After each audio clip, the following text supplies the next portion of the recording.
तो हम बेटा डिस्कस कर रहे थे फाइनल अकाउंट के बारे में, जिनको हम हिंदी में कहते हैं अंतिम खाते।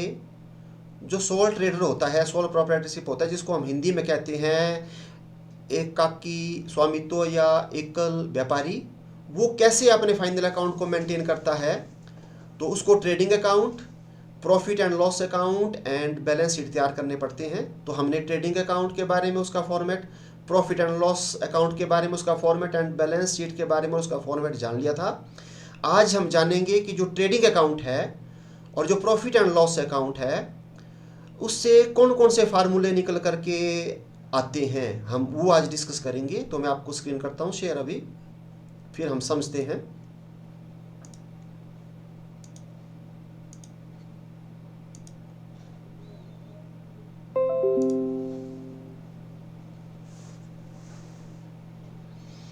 तो सबसे पहले हम बेटा देखते हैं फिर से ट्रेडिंग अकाउंट का फॉर्मेट। ये आपके सामने जो है ट्रेडिंग अकाउंट का फॉर्मेट है फॉर द ईयर एंडेड। इसका आप स्क्रीनशॉट ले सकते हैं।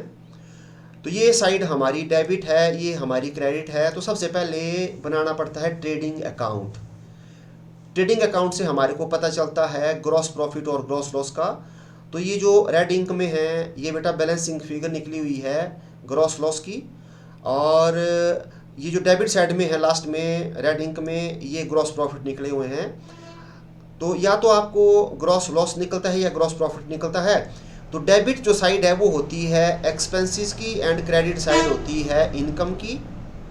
तो जब इनकम ज़्यादा है और एक्सपेंसेस कम हैं तो बैलेंसिंग फिगर निकलता है ग्रॉस प्रॉफिट।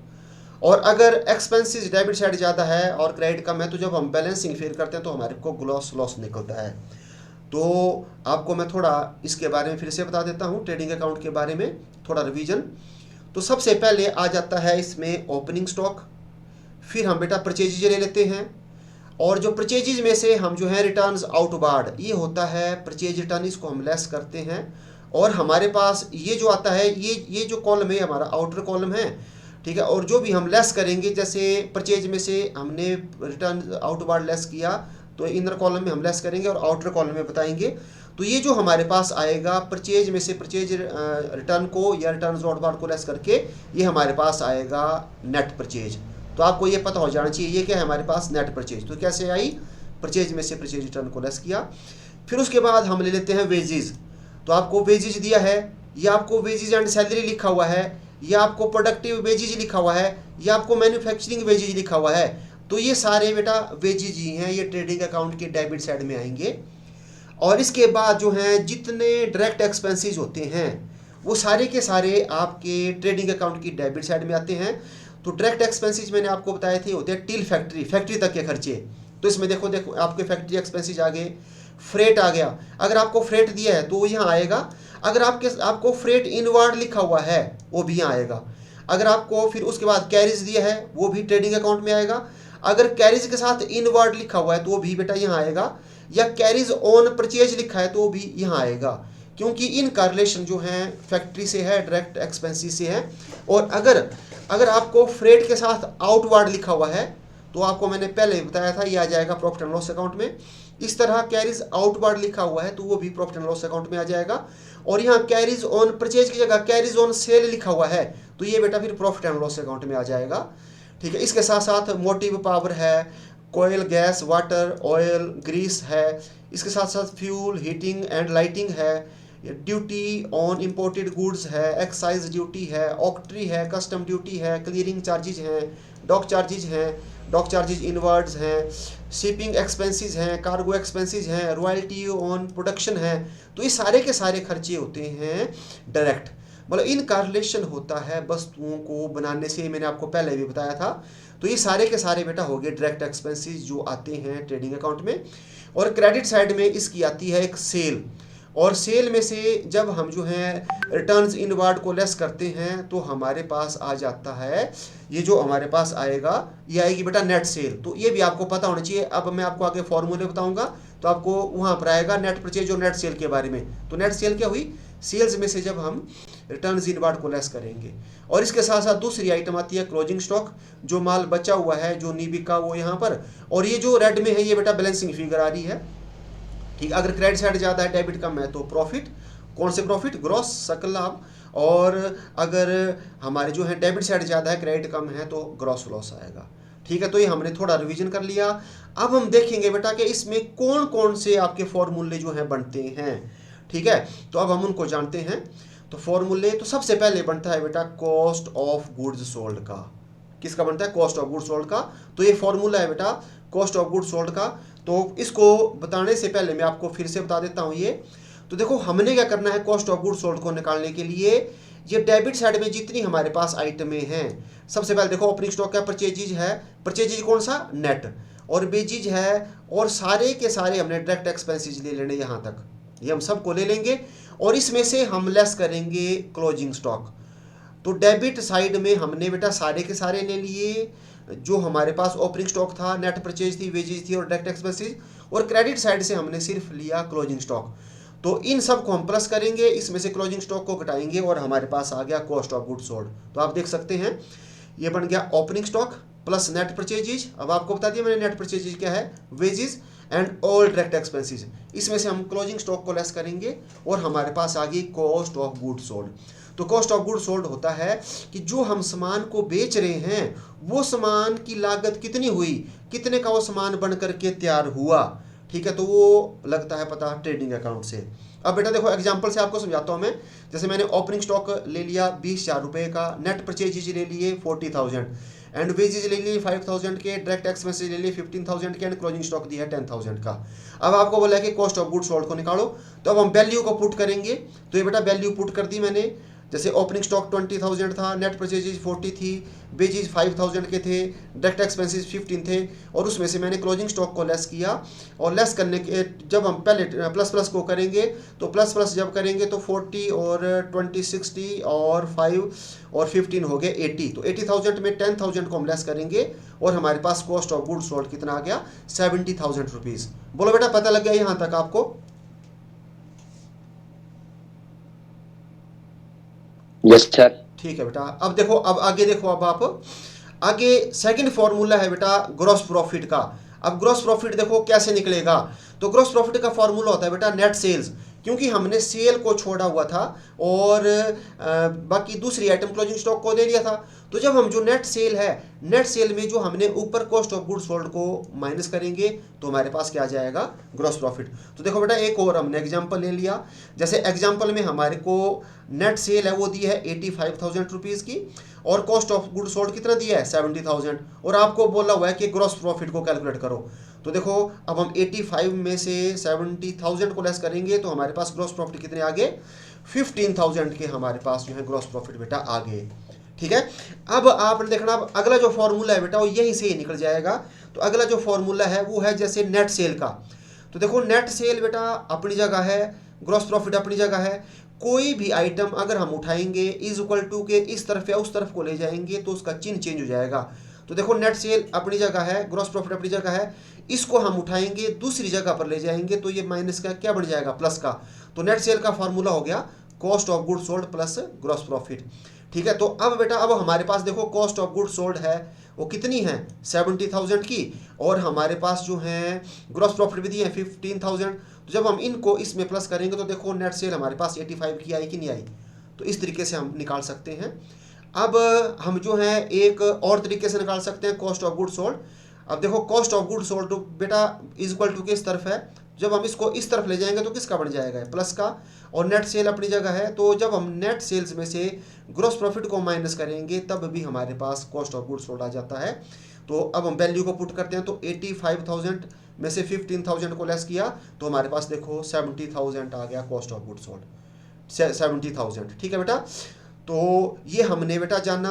तो अगर आपको opening stock, net purchases, wages और ऑल डायरेक्ट एक्सपेंसेस और क्लोजिंग स्टॉक दिया है तो आप इस फॉर्मूले से निकाल सकते हैं।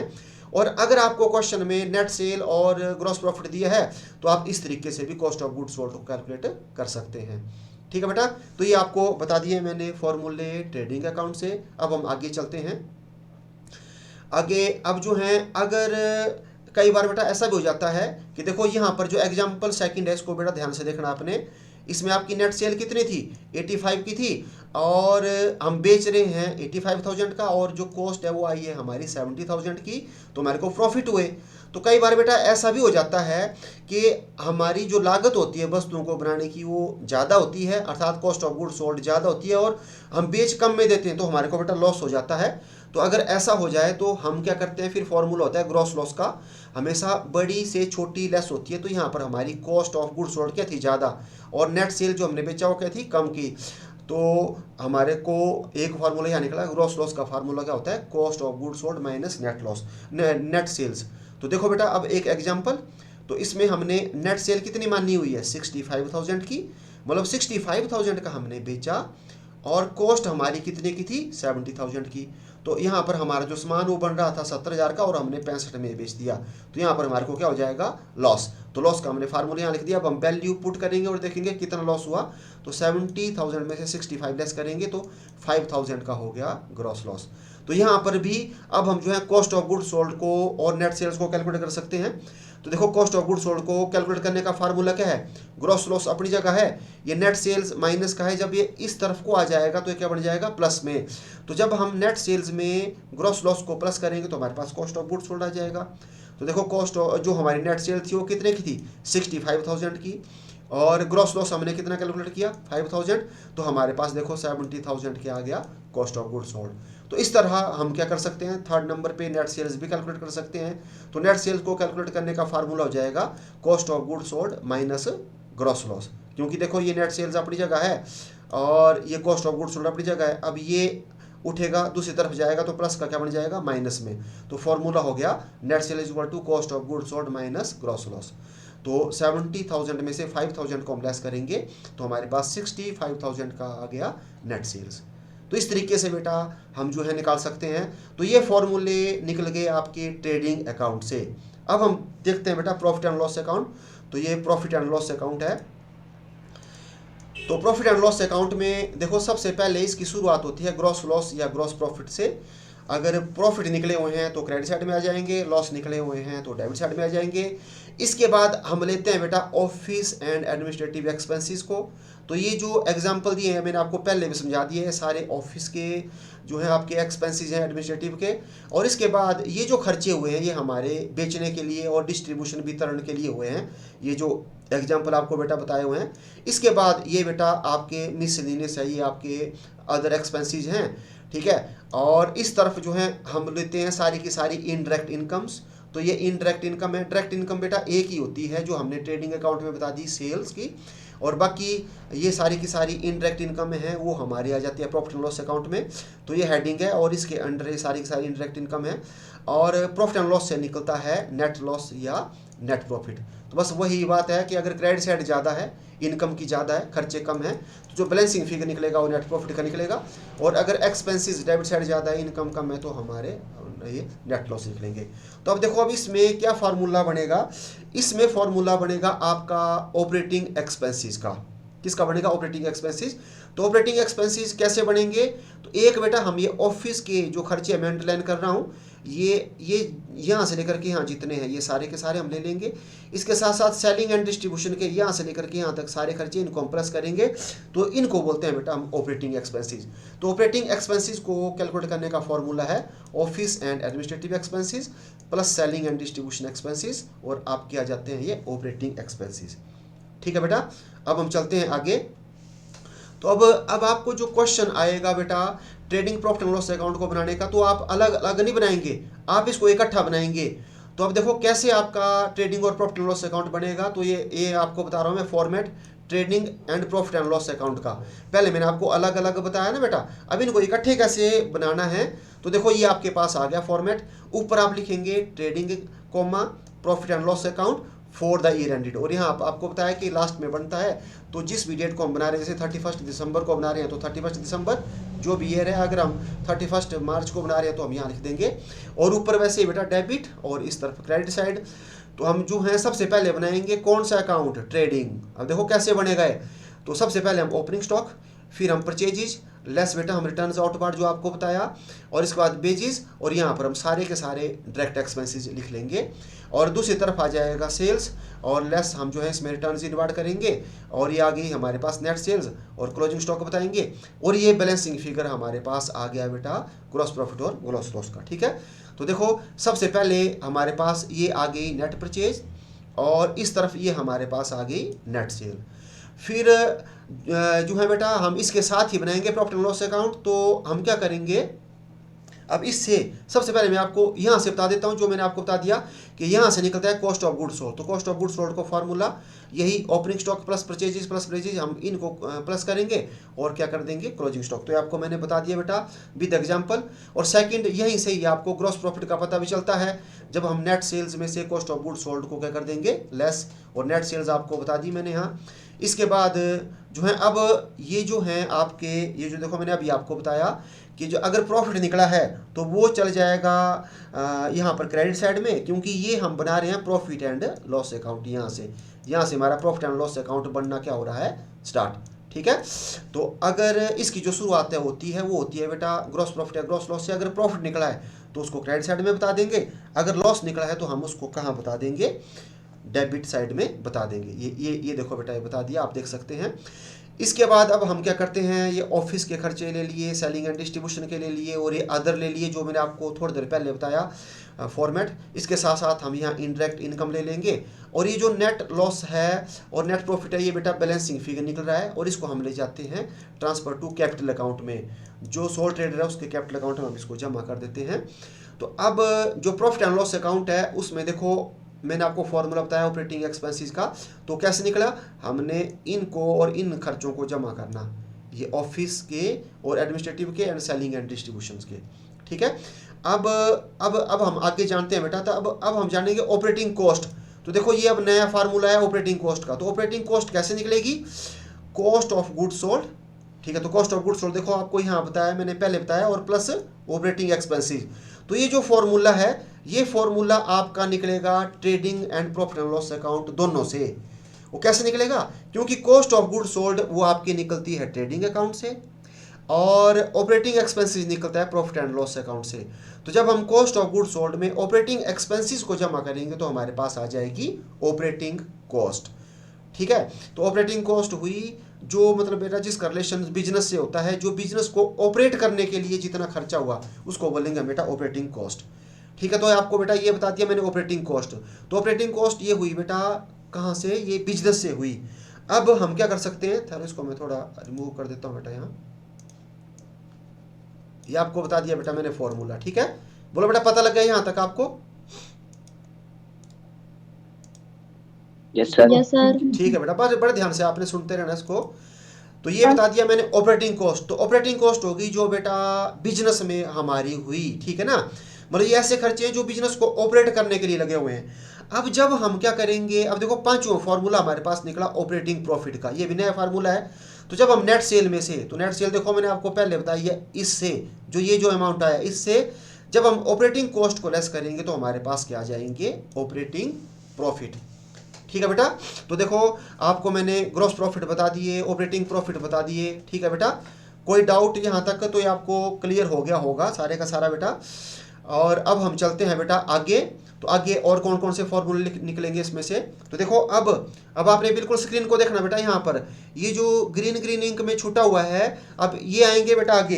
ये जो ग्रीन इंक में ये जो मतलब आपके जो है छूटे हुए हैं, ये हैं बेटा कौन से खर्चे, ये बेटा नॉन ऑपरेटिंग एक्सपेंसेस हैं। ये कौन से खर्चे हैं, नॉन ऑपरेटिंग। देखो यहाँ पर आपके पास स्क्रीन में आ गया, ये देखो दिख रहा है ना आपको, ये वाले ये ग्रीन में।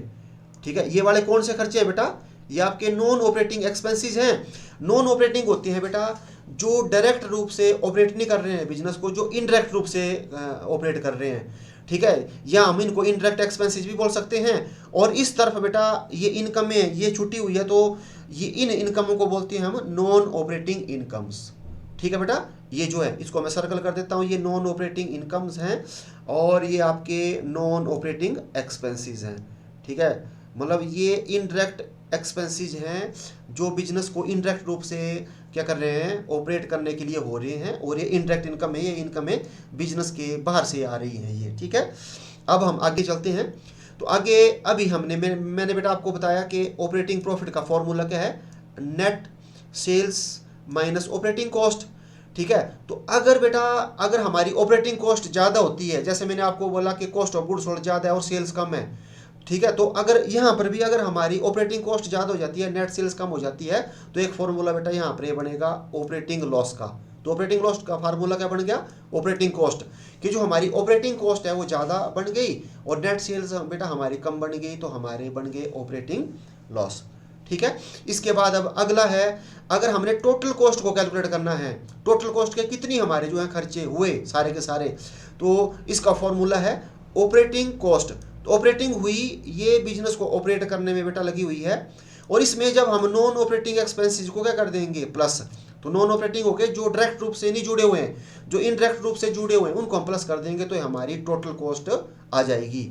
ठीक है, तो आपको मैंने थोड़ी देर पहले जैसे जो बेटा अभी बताया, जो ग्रीन इंक में जो था वो जो खर्चे थे वो थे नॉन ऑपरेटिंग। तो जब हम ऑपरेटिंग कॉस्ट में नॉन ऑपरेटिंग एक्सपेंसेस को जमा कर देंगे तो हमारे पास क्या आ जाती है, टोटल कॉस्ट आ जाती है।